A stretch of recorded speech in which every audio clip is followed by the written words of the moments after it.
नमस्कार दोस्तों आज संस्कृत की नेक्स्ट क्लास नंबर 25 में आज हम देखने वाले हैं संस्कृत समास। एक ही क्लास के अंदर संपूर्ण संस्कृत के समास देखेंगे दोस्तों। समास टॉपिक पूरा का पूरा आज इस क्लास में देखेंगे और वो भी देखेंगे शानदार तरीके से, जिससे एक बार देखने के बाद आप कभी भी वापस ना भूल पाओगे दोस्तों। चलते हैं दोस्तों समास टॉपिक की ओर। आप सभी का मैं स्वागत करता हूं YouTube channel Kuchaman online classes पर। जो नए साथी हैं वो चैनल को सब्सक्राइब करें और एक बार सभी मित्र वीडियो को लाइक और शेयर जरूर कर दें।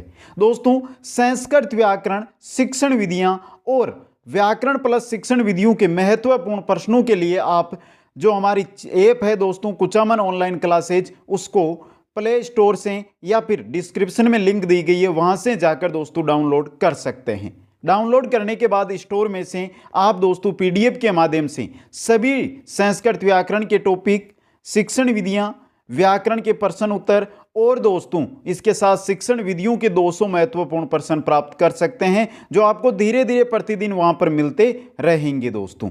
चलते हैं दोस्तों आज के टॉपिक की ओर। आज है हमारा दोस्तों समास टॉपिक। समझिए दोस्तों, आप अगर क्लास पर आ गए हैं तो एक बार इसको देख लीजिए, दोबारा समास पढ़ने की जरूरत ही नहीं पड़ेगी दोस्तों। समास प्रकरण आज हम देखने वाले हैं दोस्तों। सबसे पहले हम बात करते हैं कि समास जो ये शब्द बना है ये किससे मिलकर बना है। समास के अंदर उपसर्ग कौन सा है दोस्तों? सम उपसर्ग है। धातु कौन सी है? अस धातु है। और प्रत्यय कौन सा है? गिह प्रत्यय लगा हुआ है दोस्तों। अब यहां से सीधा क्वेश्चन कैसे बनेगा? समास के अंदर प्रत्यय है या समास में उपसर्ग है या समास में धातु है? तीन प्रश्न बनते हैं यहां से, तो तीनों आपको याद होंगे, सम प्लस अस प्लस गिह। अब मित्रों यहां पर देखिए, सम का अर्थ होता है निकट लाना और अस का होता है बैठना। अस का क्या होता है दोस्तों? बैठना। तो परिभाषा क्या बन जाएगी दोस्तों? शब्दों का निकट लाकर बैठाना। कैसे दोस्तों? परिभाषा देखिए, सम सन है समास है, संक्षेप को ही समास कहते हैं। संक्षेप को ही क्या कहते हैं मित्रों? समास कहते हैं। अब संपूर्ण परिभाषा देख लीजिए यहां पे दोस्तों, दो या दो से अधिक पदों का मेल समास होता है। दो या दो से अधिक अगर पदों को हम मिलाकर एक पद बनाते हैं तो उसको ही समास कहा जाता है। जैसे सीताया पति, यहां पे दो पद है ना दोस्तों, एक और दो, और यहां पे देखिए एक ही पद है सीता पति। ये तो क्या हो गया है? समास का विग्रह हो गया है मित्रों। और ये क्या हो गया है? सामासिक पद हो गया है। अब विग्रह किसे कहते हैं? बात यहां पर यह आ जाती है कि विग्रह किसको कहा जाता है। तो समास के अर्थ को बताने वाले वाक्य को विग्रह कहा जाता है। जो ये एक दोस्तों आपके सामने पद है, शब्द है, इसका अर्थ बताने वाले, इसका जो अर्थ बताता है उस वाक्य को ही विग्रह कहते हैं। इसको टुकड़ों में अगर हम तोड़ के इसका अर्थ प्रकट करवाते हैं तो उसको ही विग्रह, समास विग्रह कहते हैं। आगे चलते हैं दोस्तों। अब बात करते हैं समास के भेदों की। तो समास के भेद होते हैं दोस्तों 5। समास है पंचदा, यानी समास के 5 भेद होते हैं दोस्तों। कौन कौन से होते हैं? केवल समास, अव्ययी भाव समास, तत्पुरुष समास, बहुव्रीहि समास और द्वंद्व समास। ये समास के 5 भेद माने गए हैं। अब बात आ जाती है कि आपने तो क्रमधारय द्विगु समास भी पढ़े हैं, तो वो किस में आते हैं? तो दोस्तों वो तत्पुरुष समास के ही उपभेद हैं। चाहे क्रमधारय हो, द्विगु हो, निहित जो समास है ये किसके हैं? तत्पुरुष समास के उपभेद है दोस्तों। इनको तत्पुरुष समास में ही सम्मिलित संस्कृत में किया जाता है। अब मित्रों यहां से कोई क्वेश्चन तो बनेगा नहीं, क्वेश्चन है जो अब बनने वाला है। अब दोस्तों जो समास के ये 5 प्रकार है, इनको एक एक करके हम आसान तरीके से समझेंगे, जिससे आप कभी नहीं भूल पाओगे। चलते हैं दोस्तों। सबसे पहले हम देखते हैं केवल समास। बहुत सिंपल है दोस्तों, बहुत ही सिंपल है। विशेष संज्ञा विनिर्मुक्त है, केवल समास है प्रथम। दोस्तों यह समास विशेष संज्ञा से मुक्त होता है, यह समास का प्रथम भेद है। और यहां पर दोस्तों याद रखना, विशेष संख्या से मुक्त होता है। इसके अंदर दोस्तों आपको अगर समास का विग्रह करना है तो सामासिक पद है उसको टुकड़ों में तोड़ के लिखना है। सिंपल है बहुत ही। जहां पर कोई समास नहीं होता है ना, वहां पर केवल समास काम में लेना है। आप जैसे ही चारों प्रकार आगे पढ़ोगे उनमें आपको ऐसा लगे ना यहां पे कोई समास नहीं लग रहा है, तो वहां पर आपको कौन सा कर देना है? केवल समास। भूतपूर्व है, भूत पूर्व है, पूर्वम, उत्तम ऋण, उत्तम ऋणे। यहां पे दोस्तों अन्य आप जैसे जैसे आगे पढ़ोगे ना कोई समास नहीं लगेगा। और दोस्तों एग्जाम में इससे बहुत ही कम क्वेश्चन पूछे जाते हैं, लेकिन आपको याद जरूर रखना है कि जहां पर विशेष संख्या से मुक्त और जहां पर किसी प्रकार के अन्य समास ना हो वहां पर केवल समास होता है दोस्तों। आगे चलते हैं दूसरे समास की ओर। अब होता है दोस्तों हमारा पढ़ने का मतलब शुरू। अव्ययी भाव समास। प्रायण पूर्व पदार्थ प्रधान हो अव्ययी भाव। क्या कह रहा है? प्राय पूर्व पद प्रधान होता है वहां पर अव्ययी भाव समास होता है। दोस्तों समास के अंदर दो पद होते हैं। जैसे यहां पे हम देखें कि यह पद सीताराम, यहां पे प्रथम पद हो गया ये, द्वितीय पद हो गया ये। तो प्रथम पद और द्वितीय पद, पूर्व पद या उत्तर पद, आपको किसी भी प्रकार आप जिस प्रकार अच्छा लगे उस प्रकार याद रख सकते हैं दोस्तों। तो आप यहां पे ये क्या हो गया आपका पूर्व पद, ये क्या हो गया आपका उत्तर पद, ये आपको याद रखना है। अब चलते हैं अव्ययी भाव की जो समास है इसकी विशेषताओं में। हमने पढ़ा कि प्रथम पद क्या होता है अव्ययी भाव के अंदर? प्रधान होता है दोस्तों। मतलब जो अर्थ निकलेगा वो प्रथम पद से ही निकलेगा, पूर्व पद से ही निकलेगा। प्रथम पद उपसर्ग या अव्यय शब्द होगा। सीधी सी है दोस्तों, आपको आगे कुछ याद ही नहीं रखना है। जिस भी सामासिक पद के अंदर या शब्द के अंदर आपको ऐसा लगे कि इसके अंदर पूर्व पद, प्रथम पद आपको अव्यय मिल रहा है या फिर आपको उपसर्ग मिल रहा है, तो वहां पर आपको बिना देखे अव्ययी भाव समास कर देना है दोस्तों। समास में बने शब्द नपुंसक लिंग एक वचन में होंगे। जो यहां पे सामासिक शब्द बनेगा वो नपुंसक लिंग में एक वचन में होगा दोस्तों। अब दोस्तों विग्रह करते समय कुछ नियम है जो आपको याद रखने हैं। विग्रह से जैसे ही आप समस्त पद बनाएंगे तो ये नियम याद रखने। जैसे विग्रह के अंदर आपको शब्द मिले अकारांत या आकारांत शब्द मिले तो उसके अंत में आपको अम जोड़ देना है समस्त पद बनाते हुए। इकारांत, ईकारांत, एकारांत, एकारांत, अगर ये शब्द आपको मिलते हैं विग्रह के अंदर तो अम की जगह आपको क्या जोड़ देना है? ई जोड़ देना है। उकारांत, उकारांत, ओकारांत, औकारांत, ये शब्द आपको अगर विग्रह में मिलते हैं तो अम की जगह आपको उ जोड़ देना है। इनको आप 3 बार दिमाग में पढ़ लेना, याद हो जाएंगे। बहुत ही सिंपल है दोस्तों। अब उदाहरण देख लेते हैं दोस्तों। उदाहरण देखेंगे हम अव्यय के अनुसार। जो अव्यय हैं उनके एक एक के उदाहरण यहां पर लेकर आए हैं आपके सामने, जिससे आपको कोई तकलीफ नहीं होगी पढ़ने के अंदर। और पीडीएफ आपको एप्लीकेशन से मिल जाएगी, तो एप्लीकेशन से ये पीडीएफ आप जरूर देख लेना दोस्तों। पहला हमारा है अधि। अधि का जो प्रयोग होता है विभक्ति के अर्थ में प्रयुक्त किया जाता है। यहां पे देखिए हरो इति, गंगाया इति, विभक्ति के अर्थ में तो हरो इति अधिहरि, गंगायाम इति अधिगंगम।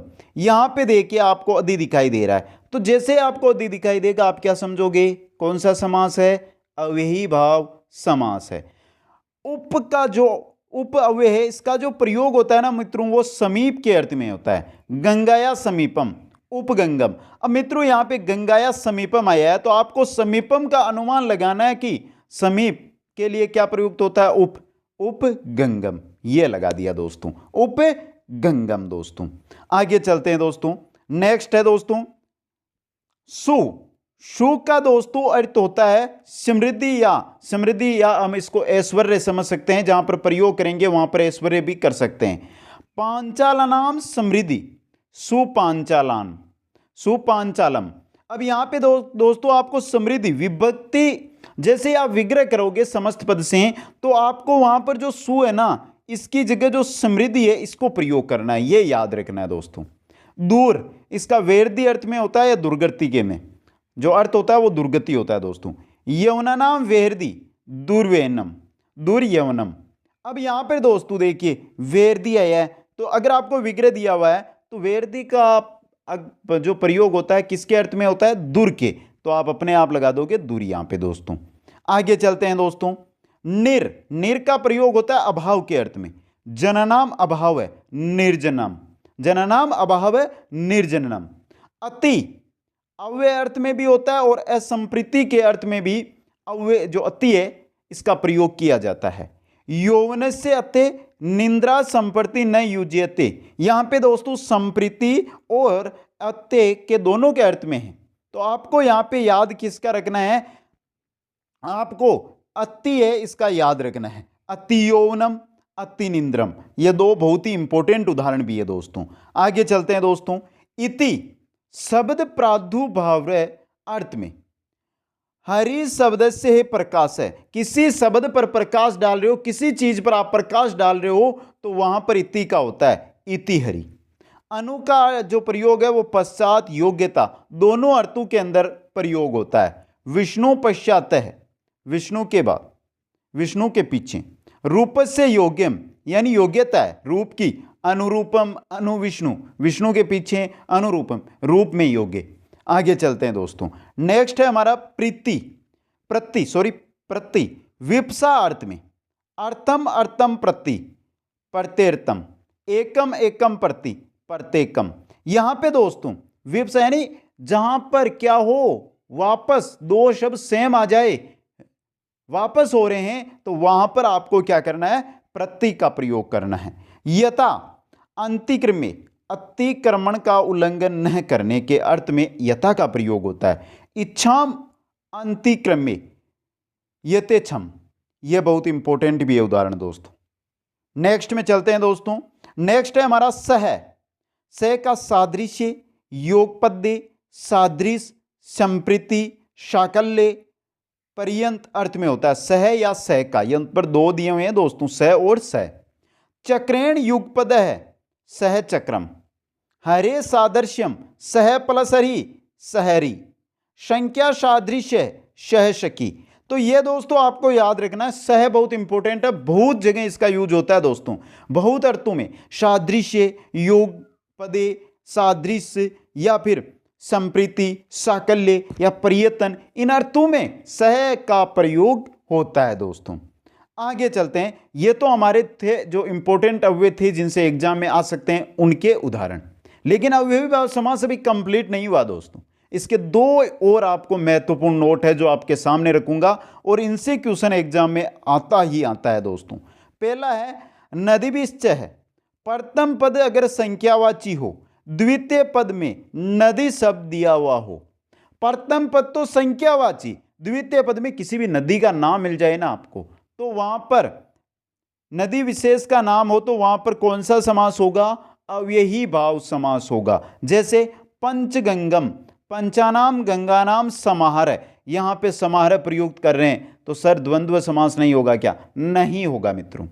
यहां पर कौन सा होगा, यहां पे सॉरी द्वंद्व नहीं, द्विगु समास मित्रों, द्विगु समास, द्विगु नहीं होगा यहां पे। पंचम गंगम यानी अगर संख्यावाची शब्द के साथ नदी शब्द मिलता है तो वहां पर अव्ययी भाव समास होगा। ये तो पहला महत्वपूर्ण बिंदु। अब दूसरा महत्वपूर्ण बिंदु है वो आपके सामने है। संख्यावचन, प्रथम पद में तो संख्यावाचक व द्वितीय पद में किसी वंश में उत्पन्न होने वाले ऋषि मुनि का उल्लेख हो तो अव्ययी भाव समास होगा। अब यहां पे आ गया कि सर वंश को कैसे पहचाने, शिक्षा वंश नहीं है क्या हमारा, शिक्षा वंश, चिकित्सा वंश, तो वहां पे मुनि ऋषि आएंगे आपके नाम, उनको पहचानना है। जैसे द्व्यो मुनि, ऐसा अगर आपको मिल जाए तो द्विमुनि, यहां पे दोस्तों द्विगु नहीं करना है आपको, क्या करना है, क्या करना है मित्रों, यहां पे अव्ययी भाव समास। तो नदी, मुनि और ऋषि के पहले अगर संख्यावाची शब्द आपको मिलते हैं तो वहां पर आपको अव्ययी भाव समास करना है दोस्तों। अब चलते हैं दोस्तों तीसरे समास की ओर। तीसरा समास है हमारा तत्पुरुष समास, और तत्पुरुष समास में उत्तर पद प्रधान होता है। कौन सा पद, उत्तर पद प्रधान होता है। उत्तर पद को अगर हम पर्सन के रूप में प्रयोग करेंगे तो उत्तर पद है उसको अगर हम पर्सन के रूप में प्रयोग करेंगे, जो पूर्व पद है उसका क्या होगा दोस्तों, उत्तर होगा। उत्तर पद को पर्सन के रूप में प्रयोग करने पर पूर्व पद हमारा उसका उत्तर होगा। पहचानेंगे कैसे, आगे देखेंगे। यही तरीका क्रमधारीय समास में भी हम लगाएंगे, क्योंकि क्रमधारीय तत्पुरुष का ही भेद माना जाता है। आगे देखिए दोस्तों, आगे हैं हमारे मित्रों तत्पुरुष के भेद। तत्पुरुष के दो भेद होते हैं, एक तो व्याधिकरण, एक समानाधिकरण। हमारे एग्जाम में इनसे कोई क्वेश्चन नहीं आएगा तो इनको डिटेल में पढ़ने की हमारी जरूरत है नहीं। अब आगे चलते हैं दोस्तों। आगे हम देखते हैं मित्रों विभक्ति तत्पुरुष। तो मित्रों, जिस प्रकार हम कारक की विभक्तियां पढ़ते हैं उसी प्रकार हम यहां पर समास के अंदर विभक्तियां पढ़ेंगे। यहां पर प्रथमा विभक्ति और जो संबोधन कारक होता है उन दोनों को छोड़ दो, बाकी जो 6 विभक्तियां हैं द्वितीय से लेकर सप्तमी तक उनके बारे में तत्पुरुष समास के अंदर पढ़ेंगे। दोस्तों चलते हैं पहली विभक्ति के अंदर। पहली विभक्ति है हमारी द्वितीय विभक्ति। अब द्वितीय विभक्ति का अगर आपको क्वेश्चन एग्जाम में आ जाता है तो कैसे पहचाने, सामासिक शब्द को आप कैसे पहचानोगे? देखिए दोस्तों, इस समास का उत्तर पद श्रित, अतीत, पतीत, गत, अत्यस्त, प्राप्त, आपन, गमी, बुभुक्षु आदि में से कोई एक होगा। यानी जो 2 पद होते हैं ना, इनमें से जो उत्तर पद है ना उसके अंदर आपको श्रित, अतीत, पतीत, गत, अत्यस्त, प्राप्त, आपन, गमी और बुभुक्षु इनमें से कुछ ना कुछ मिल जाएगा और इनसे बाहर आएगा नहीं। तो मतलब इतना ही आपको याद करना है। यहां पर द्वितीय तत्पुरुष होगा। दुखम अतीत है, धनम प्राप्त है, दुखातीत। यहां पर तो अतीत को देखते ही उत्तर बता दोगे, लेकिन जो सामासिक पद है उसके अंदर कैसे? दुखातीत। विग्रह कर लेना, यहां पे आपको अतीत मिल जाएगा। धन प्राप्त है, तो यहां पे देखिए प्राप्त आपको यहां पर भी दिखाई दे रहा है और यहां पर भी दिखाई दे रहा है, मतलब यहां पे कौन सा है? द्वितीय तत्पुरुष है। दोस्तों आगे चलते हैं तृतीय तत्पुरुष की ओर। तृतीय तत्पुरुष के अंदर दोस्तों उत्तर पद में आपको क्या मिलेगा? पूर्व है, सदृश है, सम, ऊन, कलह, निपुण, मिश्र, संलक्षण यानी चिकने के अर्थ में प्रयुक्त होता है, हीन रहित और शब्द भी मिलता है। दोस्तों तो अगर यह मिले आपको उत्तर पद के अंदर तो वहां पर आपको तृतीय तत्पुरुष करना है। दोस्तों वापस देख ले कौन कौन से? पूर्व, सदृश, सम, ऊन, कलह, निपुण, मिश्र, संलक्षण, हीन रहित और शब्द उत्तर पद में मिलते हैं तो वहां पर तृतीय तत्पुरुष होगा। मासेन पूर्व है, पितरः सम है, धनेन हीन है। पूर्व मिल गया, सम मिल गया, हीन मिल गया मित्रों। मास पूर्व है, पितृ समय है, धन हीन है, मतलब यहां पे कौन सा है? तृतीय तत्पुरुष समास है। नेक्स्ट में चलते हैं दोस्तों चतुर्थी तत्पुरुष। तदर्थ, अर्थ, बलि, लोभ, हित, सुख, रक्षित आदि शब्दों के साथ समास होता है। चतुर्थी तत्पुरुष के अंदर तदर्थ, अर्थ, बलि, लोभ, हित, सुख, रक्षित अगर ये किसी शब्द के साथ आपको मिलते हैं तो वहां पर आपका चतुर्थी तत्पुरुष समास होगा। दोस्तों देखिए, द्विजाय इयम द्विजार था, गवे रक्षितम गो रक्षितम। तो मतलब यहां पे देखिए आपको अर्थ मिल रहा है दोस्तों। यहां पे देखिए रक्षितम मिल रहा है मित्रों। तो यहां पे कौन सा होगा? चतुर्थी तत्पुरुष समास होगा। दोस्तों नेक्स्ट में चलते हैं पंचमी विभक्ति की ओर। ये विभक्तियां बहुत सारे साथियों के मैसेज आते थे कि सर बहुत कठिन है, विभक्तियां याद नहीं होती है। तो ये इतना है, इतना अपनी नोटबुक में लिख लेना, 3 बार पढ़ लेना और फिर देखना याद होती है या नहीं। बेवाचक शब्दों जैसे बेयम, बीत, बीती, बी तथा मुक्त, पतीत, अपेत, भ्रष्ट, अपोड, चयूत और अपत्रस्त आदि के साथ समास होता है पंचमी विभक्ति में। अब यहां पे दोस्तों देखिए कि पतित हमने प्रथमा जो द्वितीय विभक्ति थी उसमें भी देखा है और यहां पर भी देखा है। यहां पर पंचमी विभक्ति में याद रखना है, कोई चीज अलग होने के अर्थ में होगी तो वो अलग दोस्तों बड़े से टूटकर छोटे की तरफ होगी, वो आपको याद रखना है। चोराद भयम, चोर भयम, भयम आ गया यहां पे। कल्पनाए अपोड, कल्पनाए अपोड, अपोड आ गया यहां पे कल्पना पोड। वृक्षात पतित, वृक्ष से अलग हो रही है दोस्तों यहां पे। तो दोस्तों वृक्ष बड़ी चीज है, तो वृक्षाए पतित, वृक्ष पतित, तो यहां पे पतित आपको मिल रहा है मित्रों, तो कौन सी होगी? पंचमी। दूसरी बात, अगर विग्रह दिया हुआ हो तो मित्रों जो आपको यहां पे देखिए, इनको आप जो पूर्व पद है उसको देखिए, उसमें विभक्ति कौन सी प्रयुक्त हुई है दोस्तों, पहचान जाओगे आसानी से।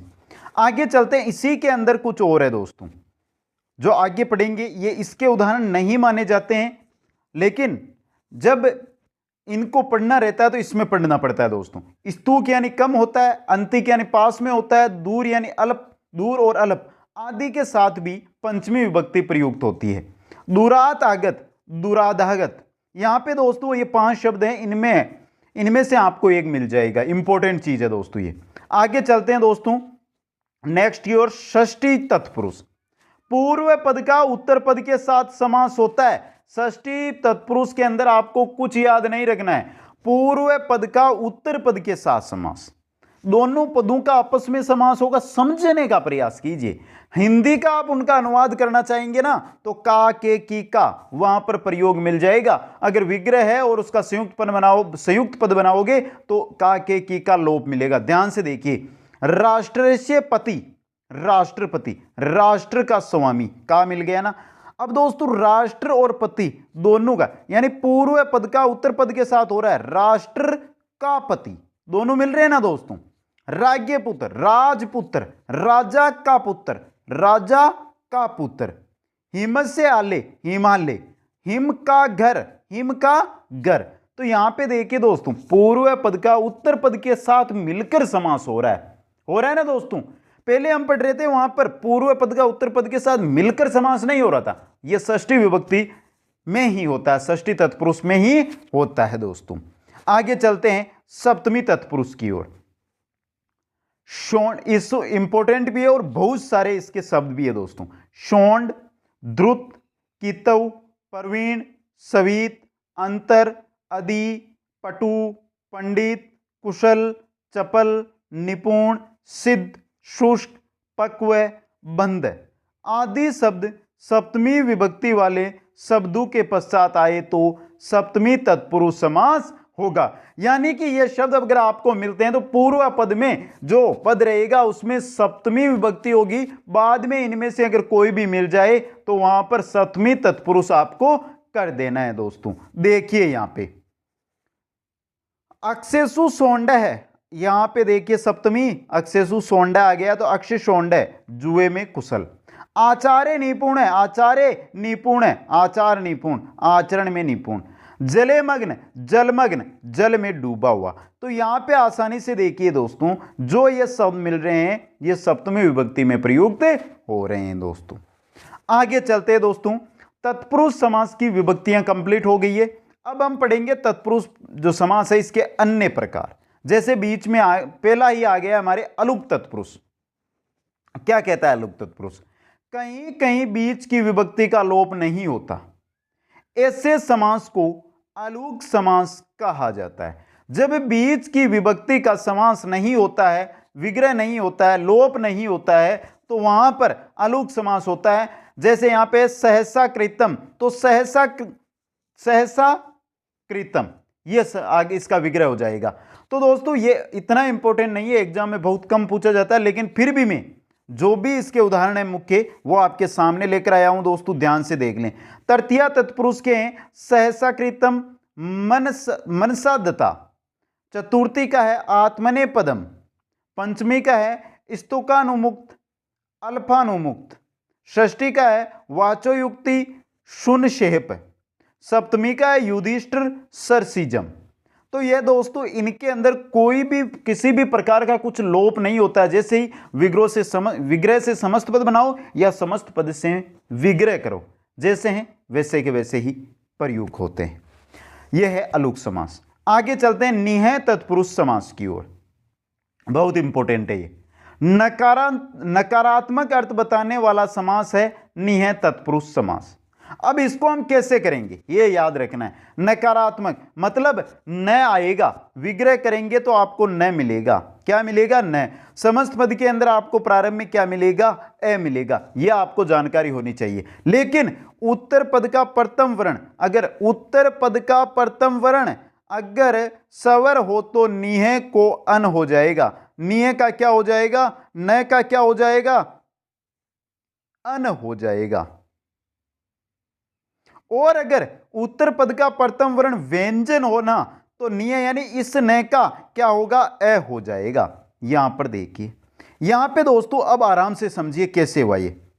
यहां पे देखिए दोस्तों, ये उत्तर पद है ना हमारा मित्रों, इसका जो प्रथम वर्ण है वो क्या है? सवर है मित्रों। और सवर है तो जो हमारा न है ना इसका क्या हो जाएगा? अन हो जाएगा। क्या हो जाएगा, अन। तो न का तो अन हो गया, यहां पे बचा क्या, आदि। अगर अन में आदि को जोड़ेंगे तो क्या बन जाएगा, अनादि। अब बात करते हैं दूसरे की, न है, आगे ब्राह्मण आ रहा है, तो यहां पे देखिए प्रारंभ में, उत्तर पद के प्रारंभ में क्या आ रहा है, व्यंजन आ रहा है, तो न का क्या हो जाएगा, ए हो जाएगा, और ए ब्राह्मण है, ये ए ब्राह्मण बन गया। ये चीज आपको याद रखना है क्योंकि इंपॉर्टेंट भी है, क्वेश्चन भी एग्जाम में इससे आते हैं दोस्तों। आगे चलते हैं प्रादि तत्पुरुष की ओर। प्रादि तत्पुरुष, पूर्व पद में प्र, परि, अति, निस, निर आदि उपसर्ग व कुसु पद हो तो। ध्यान से समझे दोस्तों, पूर्व पद में आपको क्या मिलेंगे, प्र मिलेंगे, परि मिलेगी, अति मिलेगी, निस मिलेगी, निर मिलेगी, आदि तो मिलेंगे उपसर्ग, और कुसु पद भी इसके अंदर मिल सकते हैं दोस्तों। तो वहां पर प्रादि तत्पुरुष होगा, प्र उपसर्ग की तरफ प्रयुक्त हो रहा है ना दोस्तों, प्र, तो यहां पर आपको समझ आना है कि प्रादि तत्पुरुष में उपसर्ग मिलेगा आपको। अतिक्रांत है रतिनम, अतिरत है, प्रकृष्ट है भाव है, प्रभाव है, दुष्ट है जन है, दुर्जन है। अब यहां पे अतिक्रांत है रतिनम, अतिरत है, यहां पे देखिए अति आ रहा है, प्रकृष्ट है भाव है, प्र आ रहा है, दुष्ट है जन है, दु आ रहा है। तो मतलब मित्रों यहां पर आपको क्या है, उपसर्ग या कु सु दु ये शब्द मिलेंगे, रति से बढ़कर असर, बुरा आदमी। अच्छा मित्रों, यह है प्रादि तत्पुरुष, बहुत इंपॉर्टेंट है नहीं ये, हाँ इंपॉर्टेंट भी है वैसे दोस्तों, ये नहीं है कि आप याद ना रखो, याद जरूर करना है। आगे चलते हैं गति तत्पुरुष की ओर। उरी, उररी, अव्वे, ये तो दो अव्वे हैं। चवी और डाच ये प्रत्यांत शब्द हैं, तथा भूषण अर्थ में अलम आदि पदों के साथ कत्वा गत्वा प्रत्यांत जो समास होता है उसे गति तत्पुरुष समास कहते हैं। समस्त पद में कत्वा का लेप प्रत्यय हो जाता है। समझिए दोस्तों, उरी, उररी, चवी और डाच, ये आपको चार शब्द याद रखने, इनके बारे में आए तो गति तत्पुरुष कर देना है। जैसे दोस्तों उरी कृत्वा, उरी कृत्य, यहां पे दोस्तों कत्वा प्रत्यय लेकिन यहां पे लेप कर दिया गया है। सत्कृत्वा, यहां पे कौन सा है, कत्वा है, सत्कृत्य यहां पे कौन सा कर दिया गया है, कौन सा कर दिया गया है, लेप कर दिया गया है। तो यह है गति तत्पुरुष समास दोस्तों। आगे चलते हैं उपपद तत्पुरुष समास की ओर। समास के हर एक भेद लेकर आ गया हूं दोस्तों आज सामने। उत्तर पद क्रियापद होगा, यानी कि उपपद समास की पहचान है कि उत्तर पद जिसमें होगा, इसमें होगा वो क्रियापद होगा दोस्तों। जैसे कार है, करी, क्रय, दे, गे, जय, गय, स्ते, चर, वद, प, ग्रह आदि। अगर ये आपको उत्तर पद में मिलते हैं तो वहां पर आपको उपपद तत्पुरुष समास करना है। उदाहरण देखिए, कुंभम करोति इति, कुंभ कार है, कार है मिल गया। जलम ददाति इति, जलद, जलद, द मिल गया, द कहां पर है, ये रहा। विश्व जयति इति, विश्व जीत है, तय मिल गया, यहां पे तय भी होगा कहीं पे दोस्तों, तो विश्व जीत है, विश्व को जीतने वाला।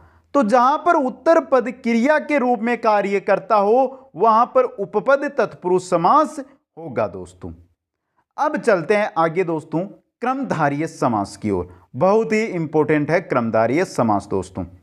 विशेषण विशेष्य अथवा उपमान उपमेय का एक साथ प्रयोग हो वह क्रमधारय समास कहलाता है। विशेषण और विशेष्य, जिसकी विशेषता बताई जा रही है और जिसकी विशेषता, जो विशेषता बता रहा है, एक साथ प्रयुक्त हो वही क्रमधारय समास है। यहां पर आराम से समझ जाएंगे आप। क्रमधारय समास बहुत ही सिंपल है दोस्तों। देखिए, विशेषण विशेष्य, पूर्व पद विशेषण होगा, उत्तर पद विशेष्य होगा। चय असो तत् लगाकर विग्रह करना है। जब विग्रह करो ना तो चय लगा दो, असो लगा दो या तत्, ये तीन चीजें लगाकर आपको क्या करना है दोस्तों, विग्रह करना है। अब मित्रों यहां पे चलिए, नीलम कंठम, नीलम कंठम, नीलकंठम, कंठ कैसा, नीला, सर्प कैसा, कृष्ण, ऋषि कैसा, महान, कृष्ण सक है, कृष्ण से सक कैसा, कृष्ण है। तो ये आपको याद करना है दोस्तों। नीलम कंठम, नीलकंठम, कृष्ण चय असो सर्प है, महान चय असोस ऋषि, कृष्ण सचो सकाह चय। यहां पे दोस्तों ये आ रहा है विशेषण, ये आ रहा है विशेष्य, प्रश्नवाचक शब्द बनाते हैं, आपको उत्तर यहां पे मिल रहा है दोस्तों। आगे चलते दूसरे भाग में इसके। दूसरा है उपमान उपमेय। उपमान तथा उपमेय वाचन शब्दों को ईव एव से जोड़ा जाता है, ईव और एव से। देखिए गण युव श्याम, श्याम कैसा, गण जैसा, मुख कैसा, चंद्र जैसा, विद्या धन के लिए क्या, विद्या, गुरु देव, देव कौन, गुरु।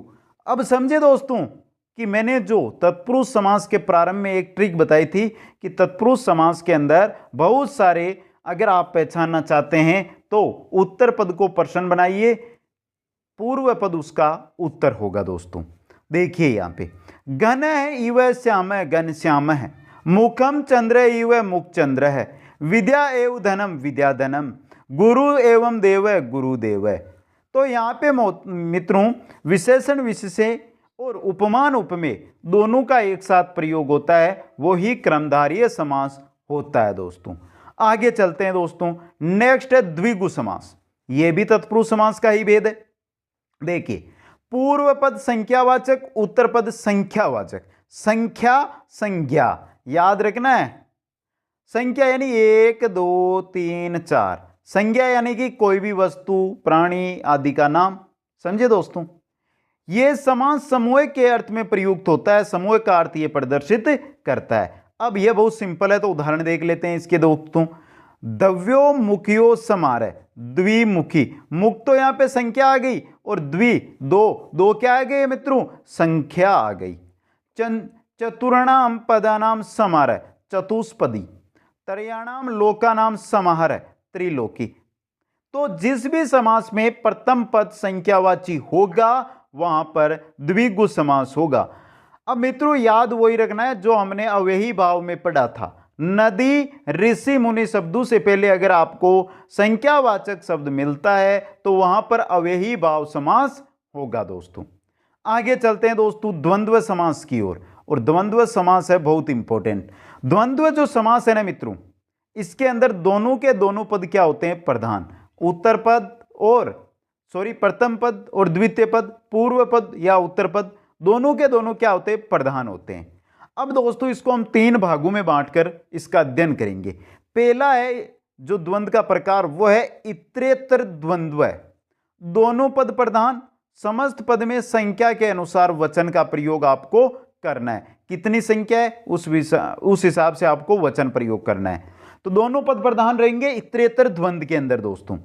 सीता च राम च, यहां पे दोस्तों विसर्ग नहीं है। सीता च राम च सीतारामो, हरि च हर च हरिहरो, गुरु च शिष्य च गुरु शिष्यो। तो मित्रों इतरेतर द्वंद्व के अंदर दोनों पद प्रधान होते हैं, और जो हमने यहाँ पे वचन प्रयोग किया है वो संख्या के अनुसार, सीता और राम, हरि और हर, गुरु और शिष्य, द्वि द्वि द्वि हो रहा है। तो यहाँ पर हमने वचन जो प्रयोग किया है वो किसके अनुसार किया है, संख्या के अनुसार प्रयोग किया है दोस्तों। अब दोस्तों दूसरा है इसके अंदर समाहार द्वंद्व। समाहार द्वंद्व क्या कहता है, दोनों पद प्रधान नहीं लेकिन सामूहिक अर्थ प्रकट। इसके अंदर दोनों पद प्रधान नहीं रहेंगे लेकिन एक समूह का अर्थ जरूर देगा। जिस प्रकार हमने इतरेतर पढ़ा वो एक समूह का बोध करा रहा था, समाहार द्वंद्व भी एक हमें समूह का बोध कराएगा, सामूहिक अर्थ का, लेकिन पद अलग, यानी पद दोनों प्रकट प्रधान नहीं होंगे।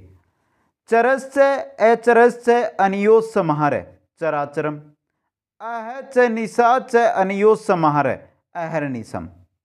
यह है समाहार द्वंद्व। तीसरा है दोस्तों हमारा एक शेष द्वंद्व। एक शेष, एक ही पद शेष रहे जिसमें पद दो, विग्रह करोगे तो 2 पद मिलेंगे, लेकिन जैसे ही सामासिक पद बनाओगे एक ही पद रहेगा। कैसे, पुत्रश्च पुत्रिश्च पुत्रो, हंसी च हंस च हंसो। ये इंपॉर्टेंट भी है उदाहरण दोनों। सीधा पूछा जाता है पुत्रों का विग्रह होगा या हंसों का विग्रह होगा, आया हुआ है बहुत बार एग्जाम में। तो एक ही पद शेष रहेगा, वो रहेगा हमारा एक शेष द्वंद्व समास। ये था हमारा द्वंद्व समास। अब चलते हैं अंतिम में हम बहुव्रीहि समास की ओर, और बहुत ही सिंपल समास है दोस्तों। प्रायणाय अन्य पदार्थ प्रधानो, मतलब प्राय अन्य पद प्रधान होता है। दोनों पद मिलकर किसी तीसरे शब्द के विशेषण में प्रयुक्त होते हैं। जो दो पद मिले ना दोस्तों, ये दोनों पद हमारे, ये जो तीसरा पद होगा ना दोस्तों, इसके विशेषण के रूप में क्या होंगे, प्रयुक्त होंगे। तीसरे जो पद है इसकी ये दोनों के दोनों क्या बताएंगे, विशेषता बताएंगे दोस्तों। चलते हैं दोस्तों, देखिए कैसे होगा ये। लंबम उदरम यस्य स लंबोदर, लंबोदर मतलब गणेश, गणेश की विशेषता लंबा उदर है जिनका, वो है लंबोदर। कौन, गणेश। चत्वारी मुक्कानी यस्य स, चतुर्मुख है किनके हैं, बर्मा के, तो बर्मा की विशेषता बताइए कि 4 मुख है। 10 आननानी यस्य स, दशानन, रावण, रावण के कितने सिर, 10 सिर। चंद्र इव मुखम यस्य सह, चंद्र इव मुखम यस्य सह यानी चंद्रमुखी। स्त्री, चंद्र के समान मुख वाली चंद्रमुखी, कौन, स्त्री दोस्तों। तो स्त्री की विशेषता बताइए यहां पे। तो दोस्तों जो बहुव्रीहि समास है इसमें आपको याद रखना है दोनों के दोनों पद मिलकर एक तीसरा पद की विशेषता बताएंगे दोस्तों, या अर्थ जो प्रधान होगा वो तीसरा पद प्रधान होगा और दोनों पद तीसरे पद की विशेषताएं बताएंगे। तो दोस्तों समास का टॉपिक आज हमने एक ही क्लास में पढ़ा। एक बार कमेंट करके बता दें सभी मित्र, आपको कैसा लगा, पसंद आया, नहीं आया। अगर पसंद आया, पीडीएफ चाहिए तो प्ले स्टोर से Kuchaman online classes app download कर लीजिए और वहां पर आप स्टोर के अंदर जाकर संस्कृत, हिंदी, मनोविज्ञान, किसी भी टॉपिक के, किसी भी सब्जेक्ट के अगर कोई सा भी टॉपिक आपको चाहिए तो वहां से आप डाउनलोड पीडीएफ कर सकते हैं। आप सभी को बहुत बहुत धन्यवाद। जय हिंद, जय भारत।